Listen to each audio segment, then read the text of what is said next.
next we will look into the structured approach for this DFT design. So, they come under the broad heading of scan design. So, it says it converts the sequential design into a scan design, and as we have noted earlier, in scan design what happens is that the flip flops that we have in the design. So, all those flip flops are converted into scan flip flops and they are connected over a chain. So, conceptually we can say that okay, if this is my full chip and in that chip we have got a number of flip flops distributed into this design. So, testing such a system becomes difficult because these flip flops, they are feeding some logic, and for testing those parts of the logic, so we need to put these flip flops into some value. And for initial sequential ATPG techniques, so they try to do these things so that we can somehow put these flip flops to our desired values, but that is very difficult because it depends on the transition pattern of this finite state machine that gets created here. So, what is done in the scan design, these flip flops are modified so that they become scan flip flops, and in the scan flip flop mode, so all these flip flops, they can be connected over a chain from the some input which is known as scan input, and they are connected over a chain like this. Okay. So, they are connected over a chain like this, and now what happens is you can very easily set all these flip flops to some desired values, and we can get the test pattern part which should be loaded into these flip flops very easily loaded into them. So, this scan design will convert this sequential design into a scan design. So, when we have done these things, so we need not consider the circuit anymore as a sequential circuit, it can be treated as a combinational circuit only, because all these inputs, they can be controlled from outside. So, there is no more requirement to check the flip flops. Of course, we need to check whether these flip flops are having correct values or not. They can load the proper values or not. For that purpose, so we can have some flush pattern. Maybe we write so all zeros onto this scan chain and pass it through this chain to see whether at the output also we are getting all zeros or not. Similarly, we can pass some other pattern like alternate 0 1s and see at the output whether the alternate 0 1s are coming or not. So, that way we can get the confidence that the scan chain is working properly, and after that we can start applying the test patterns, that part of which for every test pattern, part of it can be in this scan chains. Now, there are 3 modes of operation in a scan based design. There are 3 modes of operation. Normal mode. So, in the normal mode of operation, so this is all test signals are turned off. So, there is no scan chain coming into picture at this point of time. The scan design operates as in the original configuration. So, we have got the same original circuitry as the original circuitry is operating. Then there is something called a shift mode. So, in the shift mode, so we shift the test pattern into the scan chain. So, that is the shift mode, and then in the capture mode, so the response of the circuit is captured corresponding to the applied test pattern. So, that way it can be the response gets loaded into the scan chain, and then there will be another shift out. So, which is not shown explicitly because that is basically a shift mode part. In a shift mode, while we are shifting in the next test pattern, the previous response can be shifted out. So, that way we can do this shift this response shifting together with the test pattern shifting. So, this is the test mode signal. TM is used to turn on the test related fixes, all whatever test is necessary. So, this is the scan design. So, suppose we have got some stuck fault at this point F. Okay. Now, to excite this fault F, it may be necessary that we need it may be requires that the primary input X3, flip flop F2 FF2 and the flip flop FF3, they should be set to 0, 1 and 0. So, this should be set to 0, this should be set to flip flop 2 should be set to 1 and flip flop 3 should be set to 0. So, this is the test pattern requirement. Now, as I was telling, the difficulty is, so this bit since this X3 is a primary input, so you can easily set it to 0, but the problem comes in setting these 2 bits to 0 and 1. Why? because when you reset this whole finite state machine, so these flip flops are in some state depending upon the start state of the system, and then the transitions will occur into these flip flops as defined by the finite state machine itself, the specification of the finite state machine. So, after the say so whether I can get this particular state very easily or not, so it depends on the FSM. So, what is done in case of scan circuit? So, this will be converted into a pure combinational one. So, and this is actually the difficulty that I was talking about in testing sequential circuit. So, getting this getting the flip flops into some desired values. So, getting FF3 to 0 and FF2 to 1. So, in scan design, what is happening is that this all these flip flops, they are converted into a shift register, and suppose if I have got n flip flops in the circuit, then n the shift register will consist of n scan cells, and they are so there is a test stimulus pin that is added to the system. Through this test stimulus pin, the pattern will be this register will be loaded serially. In n clock cycles, this shift register will be loaded serially. Now, after this shift register has been loaded, then this test stimulus will be applied to the circuit, and then the response of the circuit will be captured onto this scan flip flops, and then it will be done. So, for the previous circuit that we had, so previous circuit I have to apply, I have F3 and F2 as 0 and 1. So, what do you do? So, first of all we switch to shift mode and shift the desired test stimulus 1 and 0 to flip flop 2 and flip flop 3. So, this can be done by shifting serially, and then after this has been shifted, then we apply 0 to the primary input x3. Now, x3 has got 0, flip flop 2 and flip flop 3 have got their desired values. Now, we switch over to capture mode and apply one clock pulse, so that the circuit operates normally, so that and the responses they get loaded into the flip flops. So, this flip flop 1, 2 and 3 they have got their responses captured, and then we go back to the shifting mode and we shift out the response flip flop 2, 3 to 1, 2 and 3 for comparison with the external the good response. So, what is happening? If this is the actual if this is the circuit under test that we want to that we want to test. Now, we have made a shift register which is also known as scan chain. So, in this scan chain we serially shift in. So, this is the serial shift in, and after we have got this data shifted in, so we load this pattern. So, this pattern will be applied to the circuit by means of applying in the capture cycle by applying this input to the circuit. So, the test pattern is applied. Now, what happens is that the circuit will respond with its with the output values, and the output values will again be loaded onto this scan chain. So, output values, suppose these are the output values. So, they will again be loaded onto the scan chain, and once they have been loaded, then we can shift out the response from the chip. We can shift out the response from the chip from the scan chain by again going to the next shift in mode. So, it will be shift out the pattern, and it will be getting the output visible at the scan chain output. So, what is done? So, we convert now here what we have assumed is that if the circuit has got n flip flops, then all those n flip flops are converted into scan cells. Now, if we convert a selected range of them, so it may be that we do not convert all of them to scan flip flops because of some reason that we will see later. So, that may be converted into a partial scan type of design, and then we need to stitch, we need to connect between all these chains, all these flip flops to form a scan chain.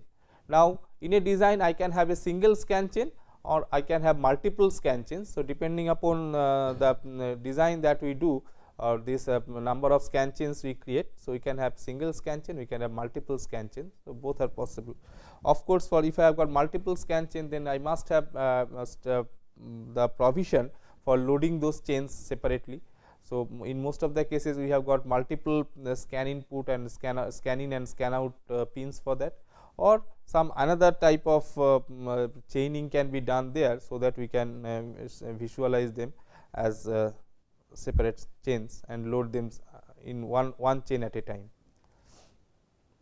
Now, how do we convert as a normal flip flop or normal latch into a scan cell, normal sequential element into a scan cell? Say scan cell, it will have two inputs, one is called a data input, another is called a scan input. In normal mode or in capture mode, data input is selected to update the output, and in the shift mode, scan input is selected to update the output. So, we have got two modes, normal mode and shift mode, normal mode, normal and capture mode and shift mode. So, depending upon the mode, so that the data input or the scan input will be going to the output. There are three widely used scan cell design techniques. One is the masked D scan cell, clocked scan cell and LSSD scan cell. The first one, the masked D scan cell, is like this. So, before the flip flop we put a multiplexer. So, this flip flop is the original flip flop that we had in the circuit. So, before that we put a multiplexer. So, this multiplexer has got two input, data input and scan input, and there is a scan enable line. So, if this data input is if we want that the circuit will operate normally, then this data input will be selected and this data input will go to this D flip flop, and that way the circuit will operate normally. On the other hand, if we are thinking about putting some test pattern onto this flip flop, then this scan input will be scan enable line will be made equal to 1, and the value that we put on the scan in line, so that will be loaded into this through this multiplexer, it will come to the D flip flop. So, this edge triggered, so this particular design is an edge triggered masked D scan cell. So, it is possible that in my design I have got edge triggered D flip flops. So, if my design uses these edge triggered D flip flops, so we can put multiplexers before that and convert it into masked D scan cells. And since you can understand that this process can be automated very easily. So, most of the CAD tools they will allow us to do this change automatically. So, they can do this conversion automatically. So, this is the timing diagram. So, when you are applying, say when this scan enable, the SE line is 0. So, at that time whatever be the content of data input DI, so that whenever the clock comes, so it gets loaded into the flip flop. Okay. So, this Q or the SO line, so they will be getting this. So, now after some time, so here the clock was high, so the value D1 got loaded. After that this clock comes again at this time, but by that time the scan enable line has been made high. So, when this clock comes, so instead of loading this data D3, so it loads the test value T3, okay, the test input T3 through this SI line, and that T3 is loaded here. So, this is the so depending upon this scan enable line made low or high, so either the data input is loaded or the scan input is loaded. Next, we consider level sensitive edge triggered design. So, what happens is that in some cases, so in that masked D scan cell, what was happening is that the flip flop that was being used, so that was an edge triggered flip flop. Now, if my design is such that it uses level triggering, okay, so it does not use this edge triggering.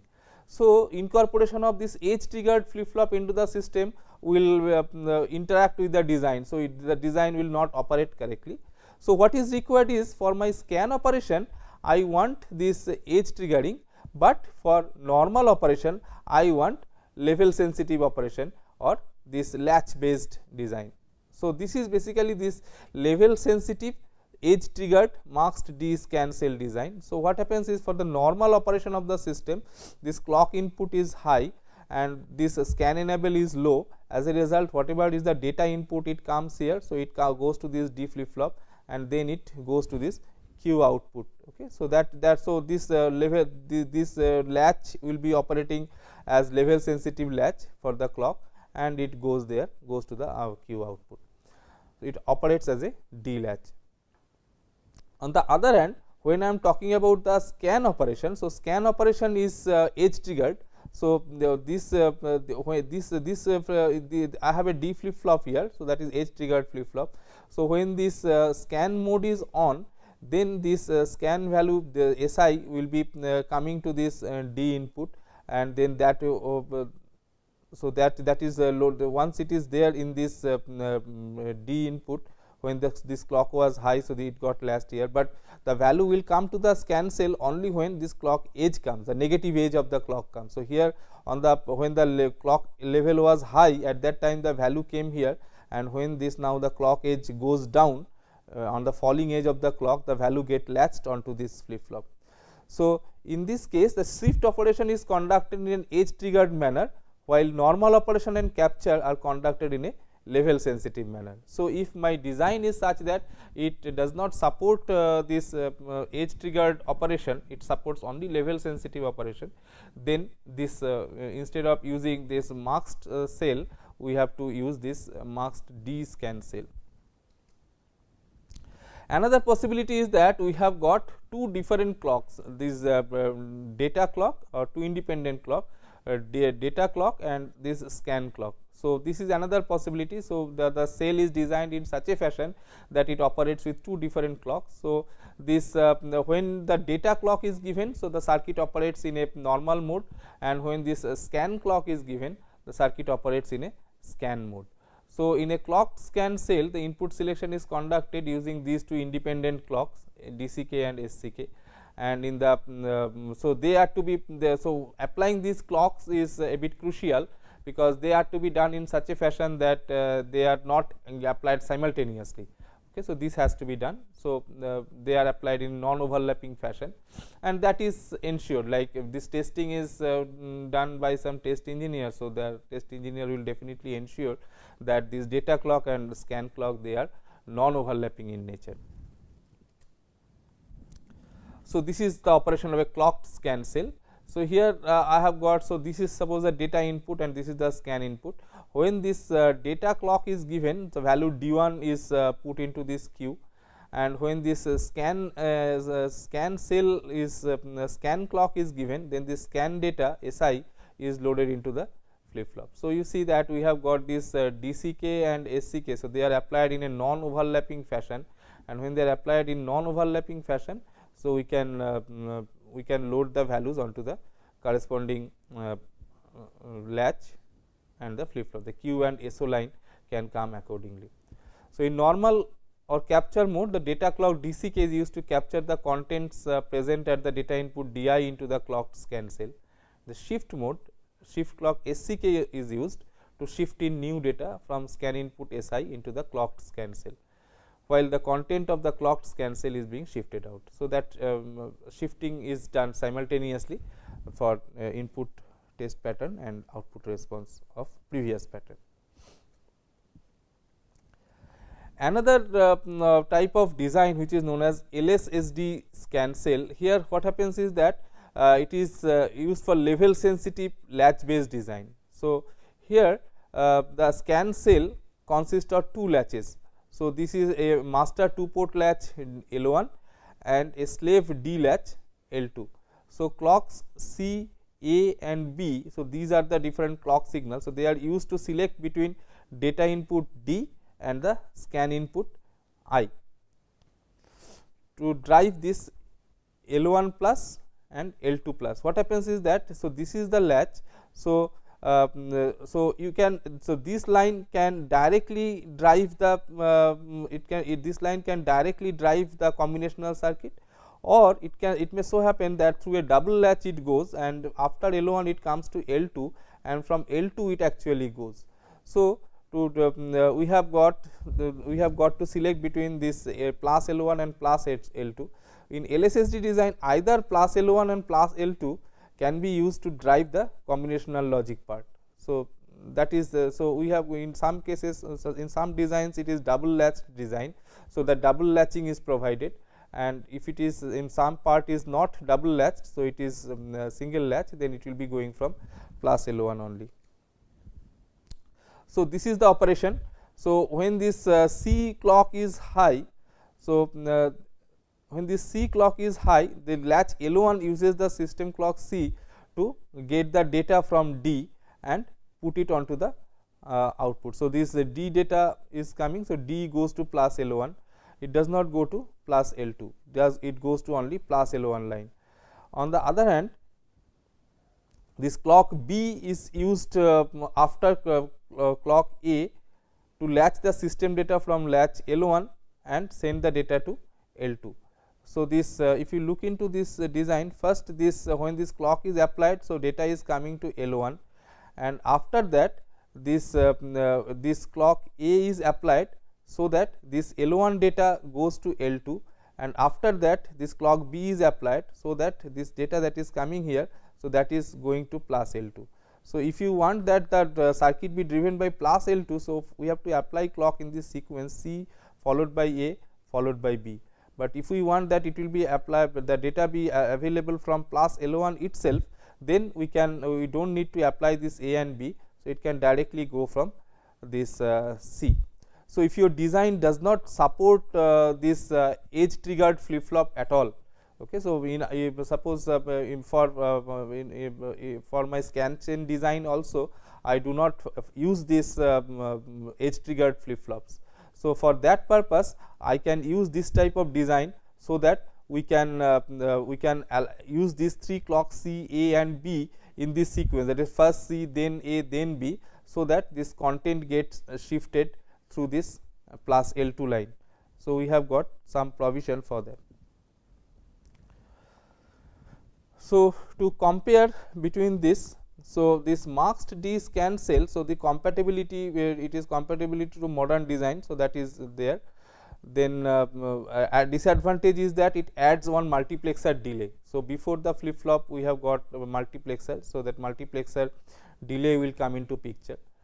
They provide comprehensive support by existing design automation tools. As I was telling, the process is very much automated now. So, you can ask the CAD tools to do this scan chain insertion. So, it will find out all the flip flops that you have in the design, and it will modify all those flip flops to scan flip flops, do the proper stitching between them, so that you get the scan chain made.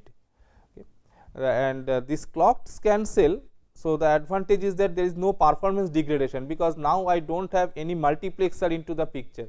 So, the flip flop does not have any multiplexer before it, so the delay does not increase. So, even if that flip flop comes onto the critical path, the delay is not increased. So, we have got the performance of this system is not sacrificed. However, the disadvantage is that we require additional shift clock routing. So, that as in the clocked scan cell we have got 2 clocks. So, and the 2 clocks are to be distributed throughout the chip. So, wherever these flip flops are there, scan flip flops are there. So, there that both the clocks should go, and clock routing is one of the very important problem in the VLSI design process, because the skew in the clock, the power consumption, so they play major role in deciding how the clock should be distributed. Now, if you have this another clock into picture, so then that also has to be routed and sent to different parts. So, that increases the complexity further. And for LSSD scan cell, so we can insert scan into a latch based design. So, this is the point I was talking about. So, if your design philosophy does not allow flip flop based design. Okay. So, previously whatever technique we have discussed, the scan part, so that was done by the flip flop. So, but for circuit normal operation it was through, it may be through latch, but for scan part, so this is done by the flip flop. So, if the design philosophy does not allow you to have this flip flop based design, then what to do? Okay. So, then we have to have latch based design only. Then this LSSD chain LSSD scan cell design, so that is actually allowing us that avenue. So, you can have a full latch based design of your scan chain and by controlling this C, A and B properly, so you can make it to operate as a scan cell. So, it guarantees to be race free, and it also increases the routing complexity. Okay. So, stop here in this lecture, continue in the next one.